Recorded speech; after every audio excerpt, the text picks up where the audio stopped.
بسم اللہ الرحمن الرحیم بسم اللہ الرحمن الرحیم الحمد للہ والصلاة علی اہلہا۔ عزیز طلبہ السلام علیکم ورحمۃ اللہ وبرکاتہ۔ امید ہے آپ سب خیریت سے ہوں گے۔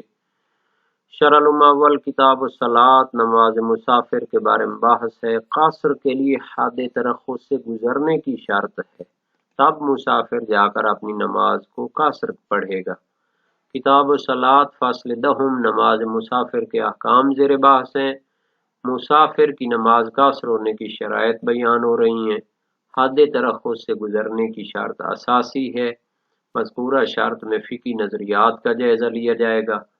مذکورہ شرط کی مثالیں اور تطبیقات، متعلقہ فروعات اور مسائل کا بیان آئے گا، اور روایات اور احادیث کا بھی تذکرہ ہوگا۔ ترتیب کے مطابق سب سے پہلے عبارت کو دیکھتے ہیں۔ فرمایا وَأَن يَتَوَارَى عَن جُدْرَانِ بَلَدِهِ بِالضَّرْبِ فِي الْأَرْضِ لَا مُطْلَقِ الْمُوَارَاةِ أَوْ يَخْفَى عَلَيْهِ أَذَانُهُ وَلَوْ تَقْدِيرًا كَالْبَلَدِ الْمُنْخَفِضِ وَالْمُرْتَفِعِ وَمُخْتَلِفِ الْأَرْضِ وَعَادِمِ الْجِدَارِ وَالْأَذَانِ وَالسَّمْعِ وَالْبَصَرِ۔ تو حد ترخص سے گزرنے کی شرط مسافر کی نماز قصر ہونے کی اساسی شرط ہے۔ اگر مسافر حد ترخص سے نہیں گزرا تو پھر وہ اپنی نماز کو قصر نہیں پڑھ سکتا۔ حد ترخص سے گزرنے کا معنی یہ ہوتا ہے کہ وہ شہر کی اذان کی آواز نہ سنے اور اپنے شہر کی دیواروں کو بھی نہ دیکھ سکے۔ بس اس سے پہلے اگر وہ نماز پڑھے گا تو اس کو اپنی نماز پوری پڑھنی پڑے گی، اور اس کے بارے میں پھر عبارت میں کچھ وضاحتیں ہیں، دقتیں ہیں، ان کو بھی ذکر کیا جائے گا۔ فرمایا وَأَن يَتَوَارَى عَن جُدْرَانِ بَلَدِهِ، اور وہ مسافر چھپ جائے عن جدران بلدہ، اپنے شہر کی دیواروں سے۔ اچھا، یہ جو عبارت ہے اس میں فصاحت و بلاغت پائی جاتی ہے۔ اصل میں تو یہ ہوتا ہے کہ شہر کی دیواریں نظر نہیں آتی مسافر کو اور وہ چھپ جاتی ہیں اس کی نظروں سے، لیکن اس عبارت میں جو شہید اول نے پیش کی ہے، فصاحت و بلاغت کے قانون قلب قاف لام بے پایا جاتا ہے، جو محاسن کلام میں شمار ہوتا ہے۔ مراد یہ ہے کہ دیواروں کا چھپنا مراد تھا، لیکن اس کی جگہ پر مسافر کو چھپا دیا دیواروں سے۔ تو حقیقت یہ ہے کہ جب مسافر صاحب اپنے شہر کی دیواروں کو نہ دیکھ سکیں تو پھر وہ حد ترخص تک پہنچ چکے ہوتے ہیں۔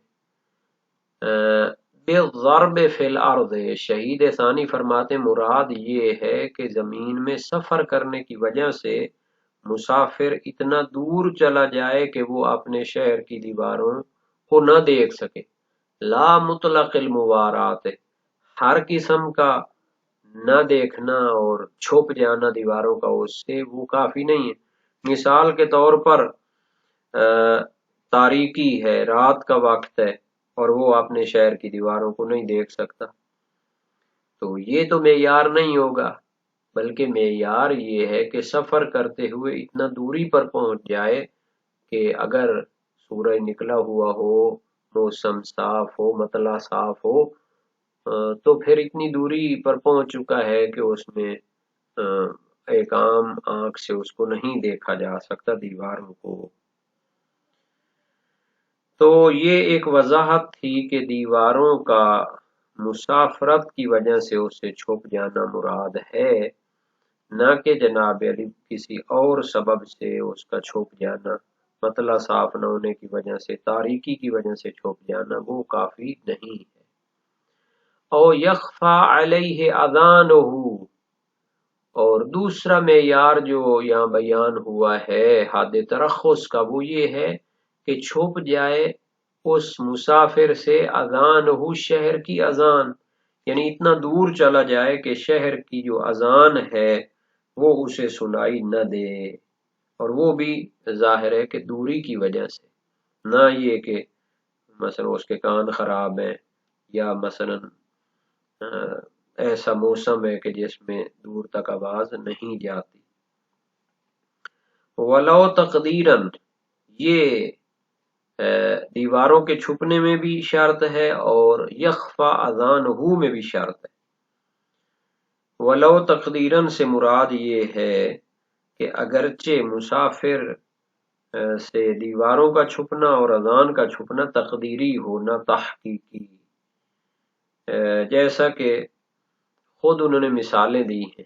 کالبلد المنخفض والمرتفع، ایک شہر بہت گہرائی میں ہے، نشیبی جگہ پہ ہے، تو اب یہ ہے کہ تھوڑا سا دور جاتے ہیں تو پھر وہ شہر کی دیواریں چھپ جاتی ہیں۔ والمرتفع، یا پھر شہر بہت بلندی پہ ہے، انسان جتنا بھی دور جاتا ہے ان کو دیکھتا رہتا ہے۔ منخفض، نشیبی شہر میں جلدی وہ غائب ہو جاتی ہیں، بلند شہر میں وہ دیر تک نظر آتی رہتی ہیں۔ تو یہ معیار نہیں ہے، معیار یہ ہے کہ اگر برابر کی زمین ہوتی، ہموار زمین ہوتی، اور اتنا سفر وہ کرتا کہ جس سے نظروں سے وہ اوجھل ہو جاتی دیواریں اور کان کو سنائی نہ دیتی اذان، تو پھر وہ معیار ہے۔ یعنی فرض کریں کہ اتنا وہ دور جا چکا ہے کہ جس میں وہ نظر نہیں آنی چاہیے تھی۔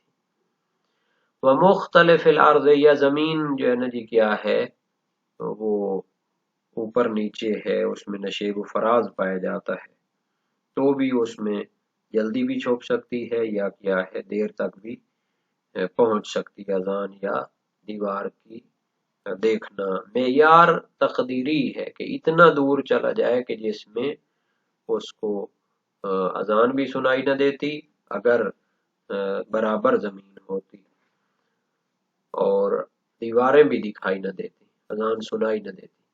وعادم الجدار والاذان، یا مثال کے طور پر ایک شہر ہے جس کی دیواریں ہی نہیں ہیں، بس لوگ چل رہے ہیں اپنا جو ہے نا ایک نظام بنا کے، لیکن انہوں نے بہت اس شہر کے لیے دیواریں کھڑی نہیں کی۔ والاذان، یا ایک شہر ہے جس میں اس طرح اذان بھی نہیں دی جاتی، اضطراری حالات ہیں اور وہ کیا ہے آہستہ سے اذان کہہ لیتے۔ والسمع والبصر، یا پھر مسافر کی وجہ سے بھی ہو سکتا ہے کہ اس کے کان خراب ہوں یا اس کی آنکھیں خراب ہوں، تو پھر بھی ہو سکتا ہے۔ تو بہرحال معیار تقدیری ہے، اگر اتنا دور وہ چلا جائے کہ موانع اور مشکلات نہ ہوتی تو پھر وہ اذان کو بھی نہ سن سکتا اور شہر کی دیواروں کو بھی نہ دیکھ سکتا۔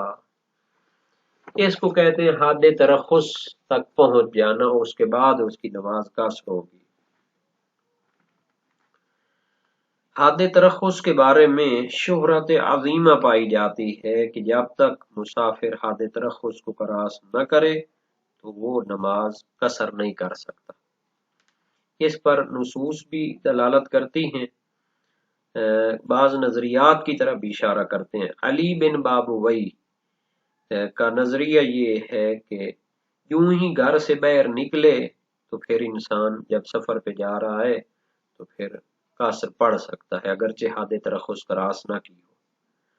ان کی دلیل مرسلہ امام صادق علیہ السلام سے منقول ہے، اذا خرجت من منزلک فقصر الی ان تعود الیہ، جب گھر سے نکل پڑو تو قصر پڑھو، یہاں تک کہ گھر پہنچ جاؤ تو پھر پوری پڑھو۔ یہ حدیث نمبر وسائل الشیعہ باب ہفتم ابواب نماز مسافر میں ہے، اور یہ جو نصوص حد ترخص کو لازمی قرار دیتی ہیں ان کا مقابلہ نہیں کر سکتی۔ ایک تو اس کی سند مرسلہ ہے، اور مرسلہ جس کے بعد راوی اندر سے حذف ہو جاتے ہیں، اور یہ مرسلہ وغیرہ یہ ضعیف کی قسمیں ہوتی ہیں، غیر حجت، اس سے استدلال نہیں کیا جا سکتا۔ اور اس سے مراد بھی وہی لینا پڑے گا جو دوسری معتبر روایات میں ہے۔ اس کی طرح مرسل حماد بھی امام صادق علیہ السلام سے، پھر رجل یخرج مسافرا قال یقصر اذا خرج من البیوت، ایک شخص سفر کے لیے نکلتا ہے، فرمایا جب گھر سے نکل پڑے تو پھر قصر کرے۔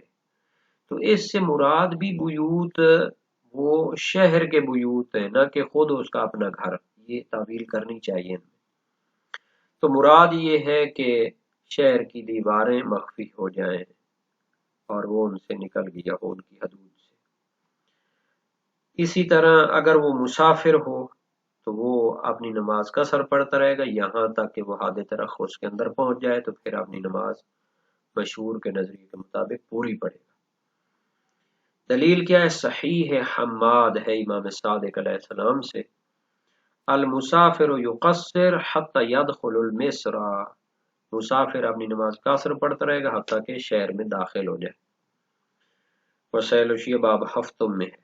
صحیح ہے عبداللہ بن سنان کوفی وزیر مشیر جلیل القدر ثقہ راوی ہیں، فقیہ بھی تھے، امام صادق علیہ السلام سے روایت کی، سألتہ عن التقصیر قال اذا كنت في الموضع الذي تسمع فيه الاذان فأتم واذا كنت في الموضع الذي لا تسمع فيه الاذان فقصر واذا قدمت من سفرك فمثل ذلك۔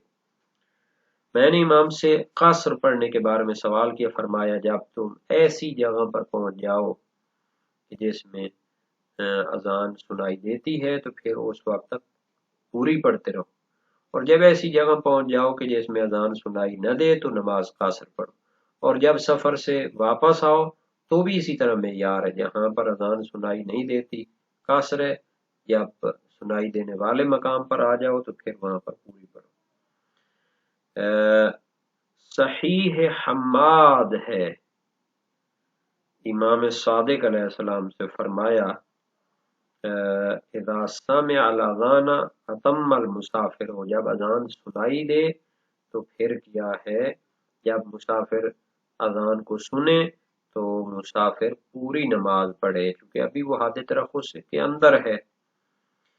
جناب سید مرتضی اور جناب علی بن بابوے اور ابن الجنید اسکافی یہ کہتے ہیں واپسی میں وہ قصر پڑے گا حتیٰ کہ وہ گھر میں پہنچ جائے، یعنی حد ترخص کے اندر اور گھر میں پہنچنے کے درمیان میں جو ہے حصہ اس میں بھی وہ قصر پڑے گا۔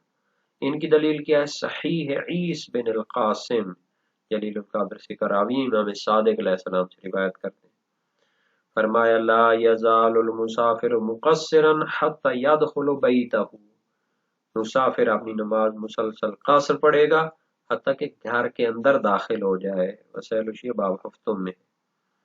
اور موثق ہے اسحاق بن عمار صاباتی امام ابو ابراہیم امام کاظم علیہ السلام سے، سالتہ عن الرجل یکون مسافرا ثم یدخل ویقدم ویدخل بیوت الکوفہ ایتم الصلاة ام یکون مقصرا حتی یدخل اہلہ، قال یکون بل یکون مقصرا حتی یدخل اہلہ۔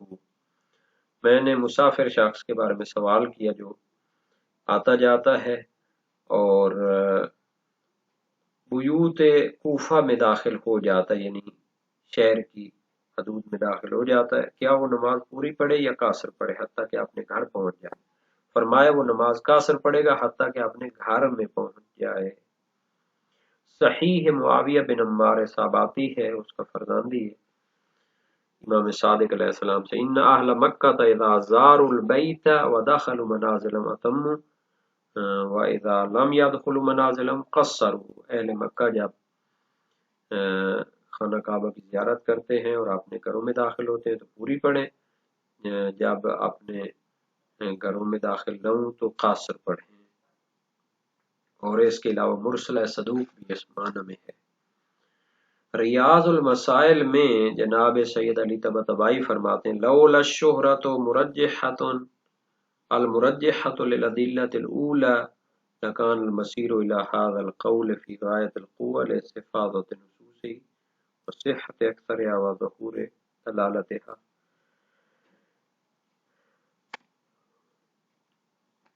بل صراحت کثیر منہا، اگر شہرت ترجیح دینے والی نہ ہوتی پہلی قسم کی دلیلوں کو تو اس نظریے کو اختیار کرنا کافی قوی اور محکم تھا، چونکہ اس کی نصوص استفاضہ رکھتی ہیں، اکثر صحیح بھی ہیں اور ان کی دلالت ظہور رکھتی ہے، بلکہ صریح ہیں کچھ تو۔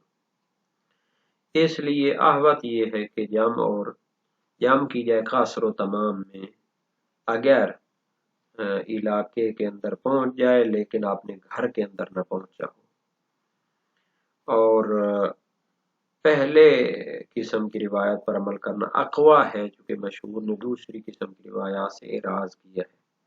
ثانیاً ان کا معنی بھی تو کرنے کی کوشش کریں نا، کہ یدخل بیتہ یا بیوت شہر سے کیا مراد ہے، تو حد ترخص کے اندر وہ پہنچتا ہے یا نہیں پہنچتا۔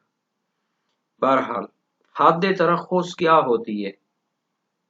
دیواروں کا آنکھوں سے مخفی ہو جانا، اذان کا کانوں سے مخفی ہو جانا، جیسا کہ مشہور متاخرین نے اس کا معنی کیا ہے۔ اکثر متقدمین کی طرف منسوب ہے کہ ان میں سے ایک چیز بھی کافی ہے، اور تنقی جو ہے کتاب فقہ کی اس میں ہے کہ دیواروں کا مخفی ہو جانا کافی ہے۔ شیخ مفید، سلار دیلمی، ہلی، ابن ادریس ہلی مراد ہے، تقی، حلبی، یہ کہتے ہیں اذان کا مخفی ہو جانا کافی ہے۔ تو اس اختلاف کا منشا روایات کا اختلاف ہے۔ بعض دلالت کرتی ہیں کہ دیواروں کا مخفی ہونا کافی ہے۔ صحیح محمد ابن مسلم کوفی سقفی جلیل القادر فقی راوی ہے، قلت لابی عبداللہ علیہ السلام الرجل یرید السفر فیخرج متى یقصر، ایک شخص سفر پر جانا چاہتا ہے، وہ نکل پڑتا ہے تو کب وہ قاصر پڑے؟ فرمایا اذا توارا عن الوجود، جب گھروں سے وہ غائب ہو جائے۔ اس روایت سے پتہ چلتا ہے کہ وہ جو شہید اول کی یہ تعبیر ہے، یہ اصل میں انہوں نے صحیح محمد ابن مسلم سقفی سے لی ہے، جو اہل بیت کا فرمان ہے اذا توارا عن الوجود۔ اور بعض روایت دلالت کرتی ہیں اذان کے مخفی ہونے پر، جیسے صحیح عبداللہ بن سنان کوفی ہے امام صادق علیہ السلام سے، ان التقصیر قال اذا كنت في الموضع الذي تسمع فيه الاذان فاتم، واذا كنت في الموضع الذي لا تسمع فيه الاذان فقصر، واذا قدمت من سفرك فمثل ذلك، جب تم ایسی جگہ پہنچ جاؤ جس میں اذان سنتے ہو تو نماز پوری پڑھیں گے، جب ایسی جگہ پہنچ جاؤ جس میں اذان سنائی نہیں دیتی تو قصر پڑھو، اور جب سفر سے لوٹو تو بھی وہی معیار ہے، اسی طرح کا معیار ہے۔ وسائل الشیعہ باب شیشم میں یہ حدیث موجود ہے۔ تو اس کے بارے میں مفہوم شرط کی بحث میں بھی علم اصول میں اس پر گفتگو ہوئی ہے، انشاءاللہ اس مطلب کی کچھ عبارت بھی رہتی ہے، اور اس تعارض کے بارے میں جو مفہوم شرط میں بحث کی گئی ہے اس کا بھی ایک اچھا سا خلاصہ پیش کیا جائے گا۔